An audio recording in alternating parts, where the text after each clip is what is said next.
Part 1. You will hear a number of different recordings and you will have to answer questions on what you hear.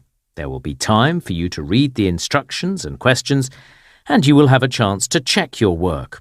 All the recordings will be played once only. The test is in 4 parts. At the end of the test, you will be given 10 minutes to transfer your answers to an answer sheet. Now turn to Part 1.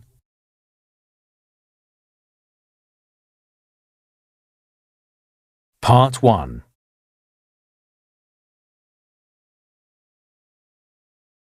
You will hear a man who runs a transport hire company talking to a woman who wants to hire a vehicle.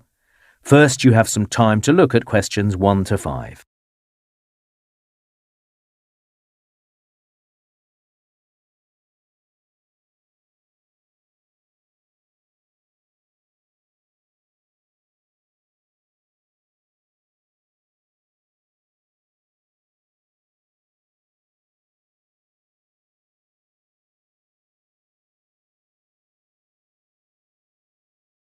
Now listen carefully and answer questions 1 to 5.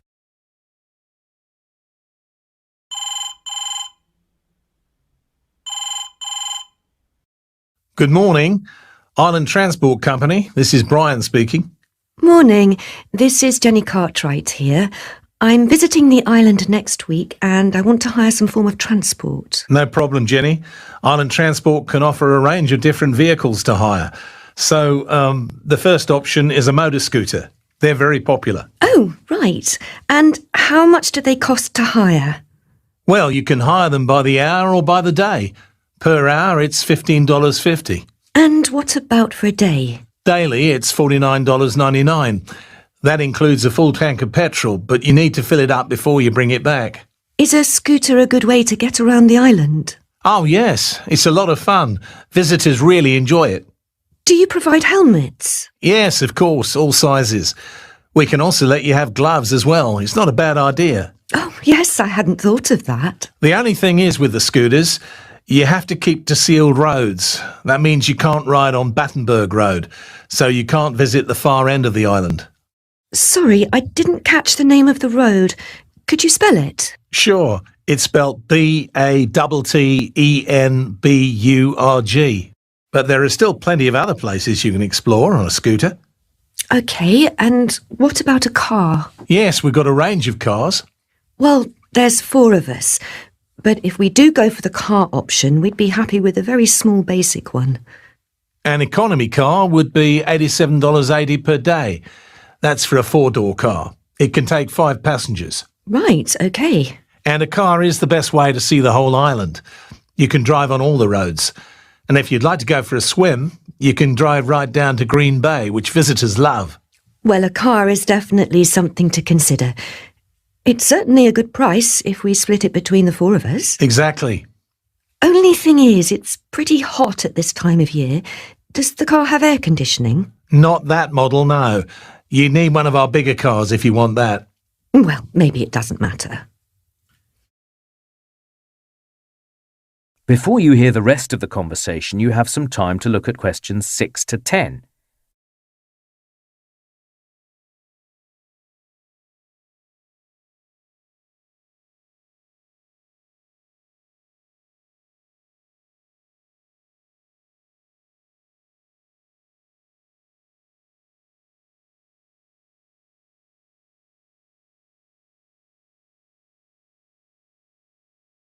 Now listen and answer questions 6 to 10. The other option to consider is an e-bike. These are very popular, like a normal bicycle, but with electric power to help you along. How much are they? Normally they're $59 per day, but I can offer you a discounted rate at the moment of $52.20. Oh, OK. To be honest, a lot of our customers these days prefer e-bikes to motor scooters because they're so quiet and peaceful. On some e-bikes, the battery is really heavy, but on these bikes, it's nice and light. I've never ridden an e-bike before. How difficult is it? Not difficult at all. You'll find they are very easy to handle. Like I say, just a normal pedal bike really, but you don't have to do too much work. which is a good thing because the island is quite hilly. These are good quality bikes too, well made with high quality brakes both front and back, so you won't have any problems. Well, that does sound like a lot of fun. Do they come with GPS? No, but we can provide you with a map. What about a lock? Yep, one of those as well with each bike, so you can leave it securely if you want to. I think my friends will like the idea of an e-bike. A good compromise. Well, like I say, they're very popular these days. And another big advantage is that you don't have to have a licence for this type of vehicle. Well, let me discuss it with my friends and I'll get back to you. No problem. Thanks for your time. That is the end of Part 1. You now have 1 minute to check your answers to Part 1.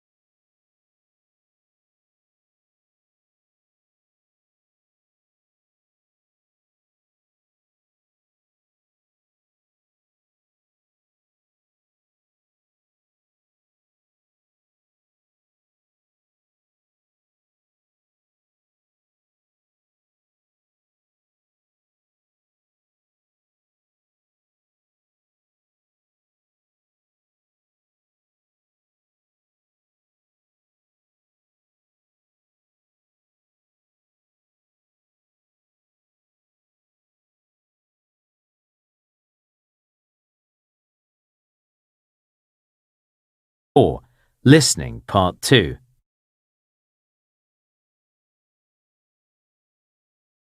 You will hear a man talking to a group of people who are looking around a community garden. First, you have some time to look at questions 11 to 15.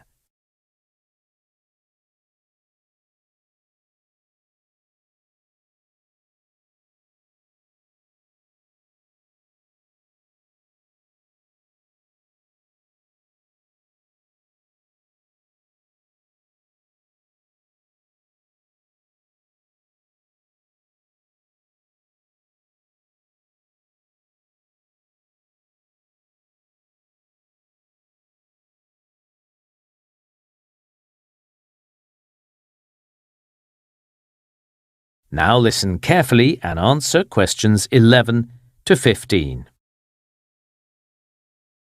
Well, good morning everyone and welcome to this open day at the community garden.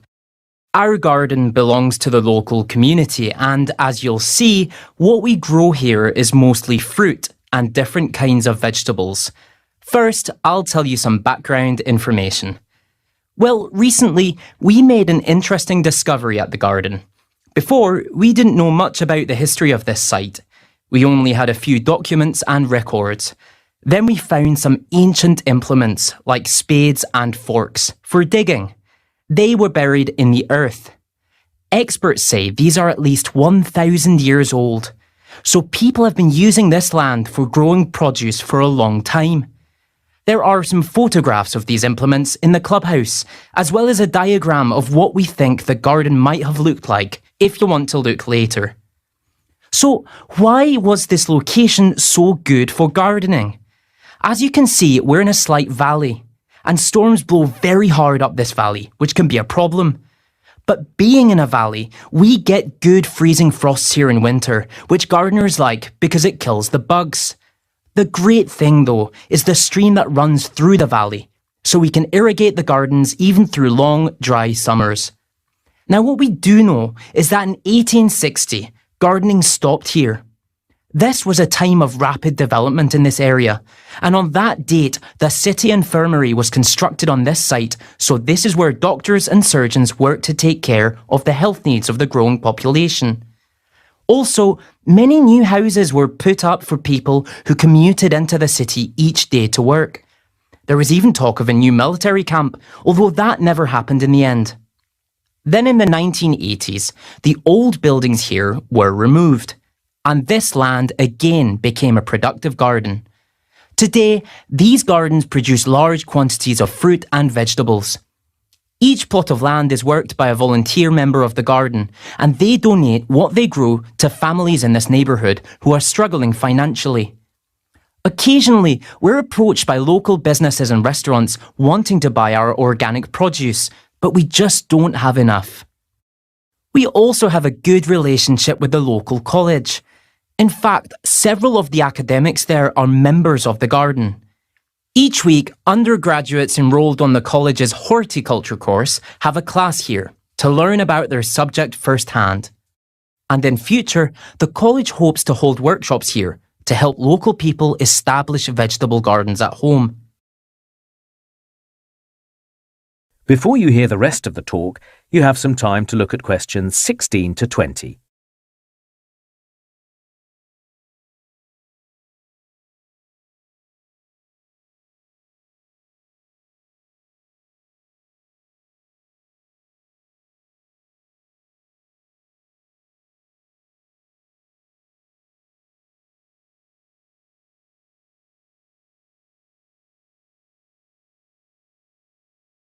Now listen and answer questions 16 to 20. OK, now I'll just point out a few places of interest around the gardens. So can you all look at your maps, please? OK, so we're now standing at the main entrance to the gardens, outside the clubhouse. So you might be interested in our worm farms. This is where we make fertiliser. To get there, from the main entrance, head north. You'll pass gardens on either side of the path. Just before the path curves round to the right, there's a turning on the left. Go down there and the worm farms are inside the first building you come to. It's also worth visiting our seed store. Again, head north and follow the path as it curves round to the right, through the gardens. You'll come to the orchard. Follow the path around the edge of the orchard, but don't go too far. The seed store is actually located inside the orchard, a very pretty spot. Now, the machinery shed might interest some of you. From the main entrance, just go into the car park and walk right to the end. You'll see a little path heading out to the west. It's down there. Our compost heaps are also pretty impressive. So head north from the main entrance, go past the first gardens and take the first turning on the left. Go to the end of that path. The compost heaps are built in the shape of a letter U. The drying room is also interesting. This is where we dry fruit to preserve it. To see how it's done, walk up through the gardens till you come to the orchard. Keep heading north and the drying room is right at the very end of that path, as far as you can go. Now, one other thing I'll mention are the outside toilet facilities. That is the end of Part 2. You now have half a minute to check your answers to Part 2.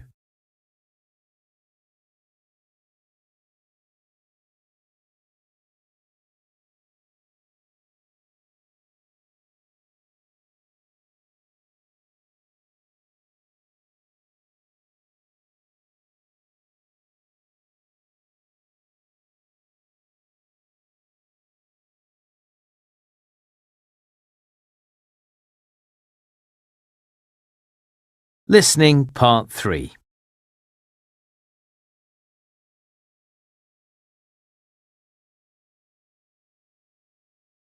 You will hear two technology students called Alia and Jason talking about their joint presentation on the benefits of playing video games.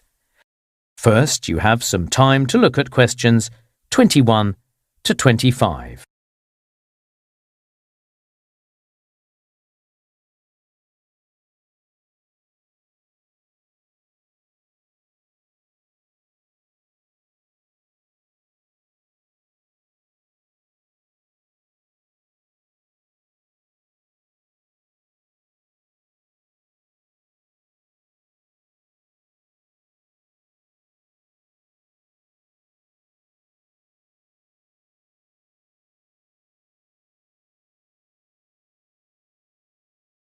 Now listen carefully and answer questions 21 to 25.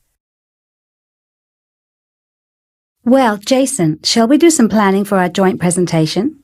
Yeah, let's compare the reading we've been doing. Did you read that article by Dr. Franklin?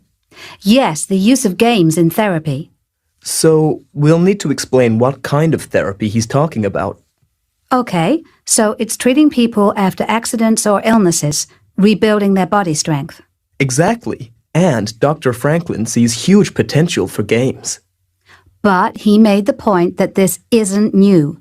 Really, since the 1990s, therapists have been experimenting with games.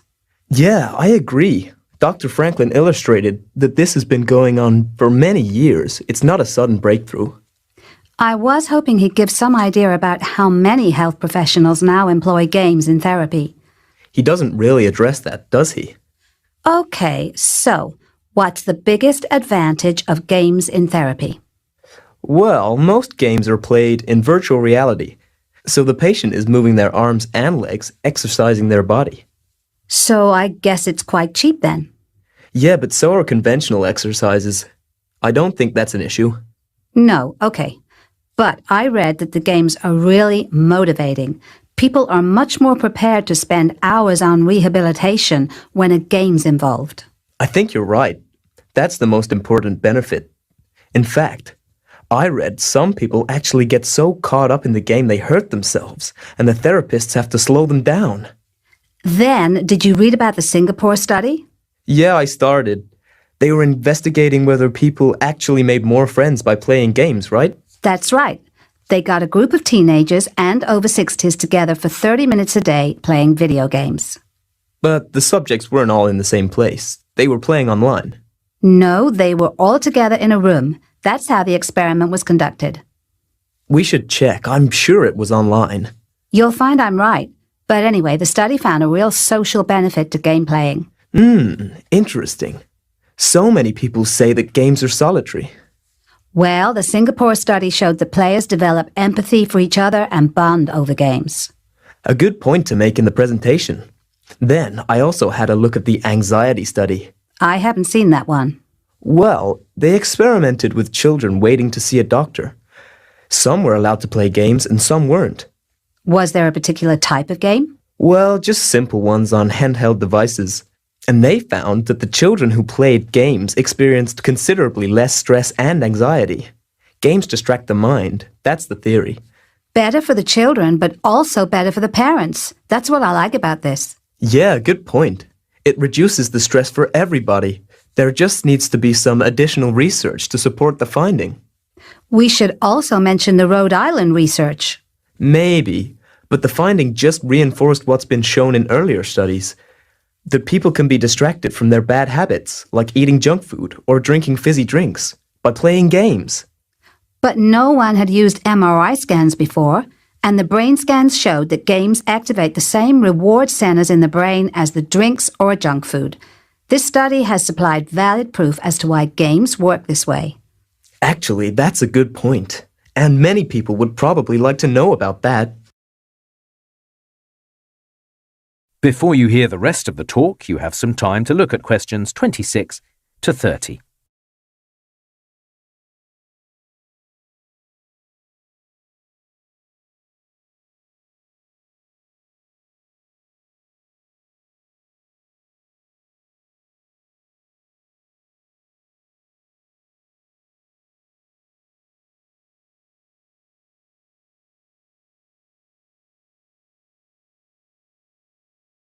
Now listen and answer questions 26 to 30.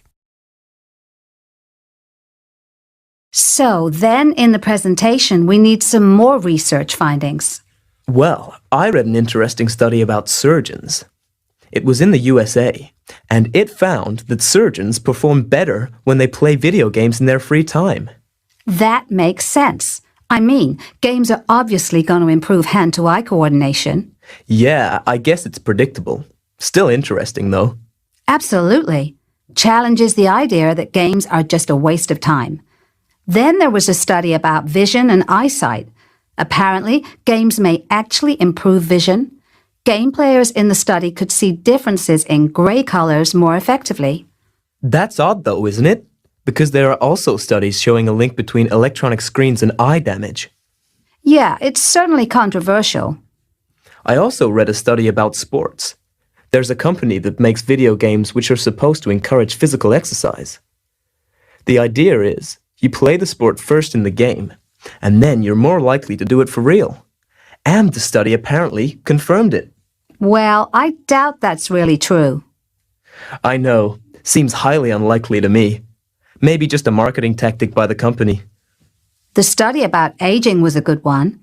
Scientists in Germany found that games have a positive influence on older people by keeping their brains active. And that's going to be more and more significant as the population ages. Good news for game manufacturers. I also read that games can actually help your career. The problem-solving, decision-making, and leadership that are developed in some games can actually make you more effective in the workplace. And there's been quite a lot of previous research to back that up too. Interesting. Then, another one that I found. That is the end of Part 3. You now have half a minute to check your answers to Part 3.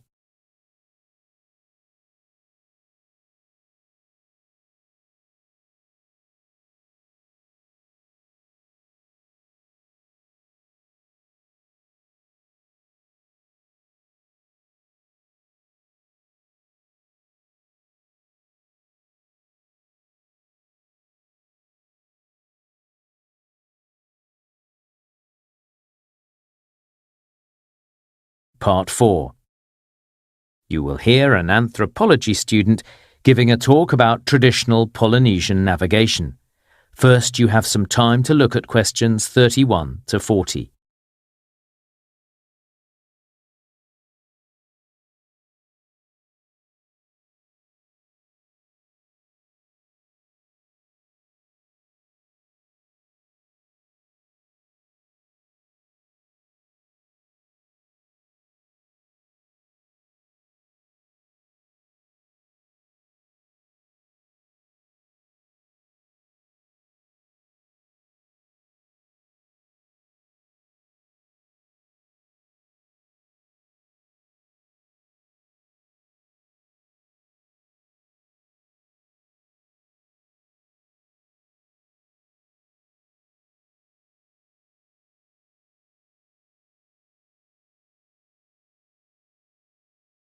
Now listen carefully and answer questions 31 to 40. Hi everyone. Today I'm going to be talking about traditional Polynesian navigation and voyaging. Now, in case you don't know, the islands of Polynesia are in the Pacific Ocean and include Hawaii, Tahiti and Samoa. All of these islands were originally uninhabited by humans. And for many years there was a debate about where the Polynesian people had migrated from. It was once suggested that they came from the Americas. However, that debate has been settled. Today, anthropologists recognise that the Polynesians began their journeys in Asia and from there migrated eastwards to the Pacific Islands. It's believed all the Polynesian islands had been settled by the 13th century. When European explorers arrived in the Pacific in the 17th and 18th centuries, they were impressed by the local canoes. European ships were much stronger, but the indigenous vessels were considerably faster when under sail. What we now know is that Polynesians sailed across open ocean out of sight of land, long before this occurred elsewhere. And to make these voyages possible, they built remarkable ocean-going canoes. The canoes had two hulls, so are sometimes called catamarans. They were equipped with large paddles, but these were not a form of propulsion. Instead, the paddles were positioned at the back of the canoe to make steering the vessel possible. All these ocean-going canoes had sails. Polynesian sails were triangular in shape and made from the pandanus plant, which grows on nearly all Pacific islands. It was also necessary to make warm clothing, as even in tropical waters, people could get cold on long voyages. Materials like wool and cotton were unknown to Polynesians. However, the paper mulberry tree grows on most Pacific islands, and its bark was remarkably flexible and was used in the manufacture of clothing.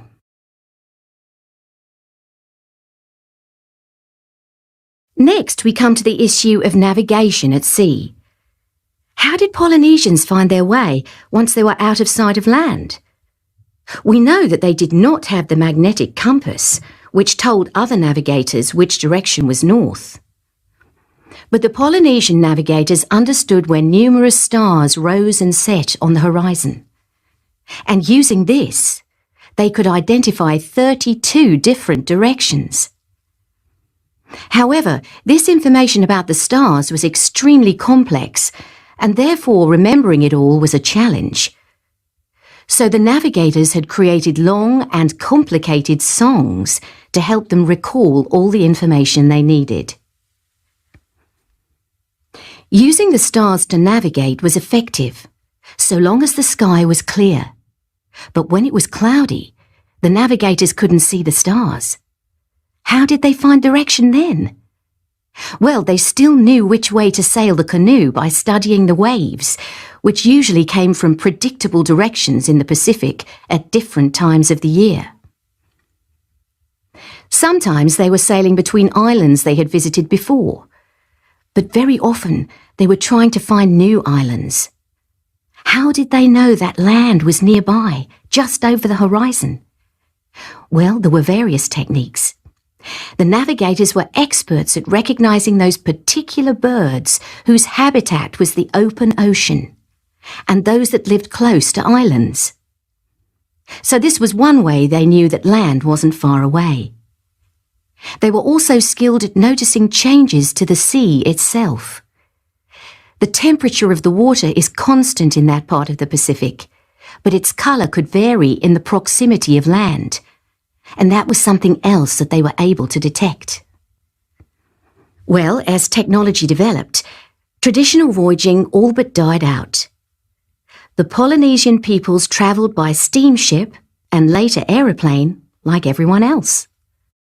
However, in recent history, there has been renewed interest in traditional voyaging. It began in 1976 when a new canoe, named Laye, was built as a replica of traditional Polynesian vessels. This canoe was sailed from Hawaii to Tahiti, a distance of more than 4,000 kilometres across open ocean. And all the navigation was done using the techniques I've outlined today. The crew did not use modern instruments on the voyage. Since then, there has been a remarkable renaissance of traditional voyaging. Numerous canoes have been built in different Polynesian countries, which have sailed to almost every part of the Pacific. And the Laye has now completed a 3-year circumnavigation of the world. As well as sailing, these voyages have sparked renewed interest among Polynesians in learning about their traditional cultures. The canoes themselves operate as floating classrooms, teaching young people about, for example, the music their ancestors once enjoyed. Another aspect of this has been the teaching of Polynesian languages, some of which were in danger of dying out. Now, one thing I'd like to add is... That is the end of Part 4. You now have 1 minute to check your answers to Part 4.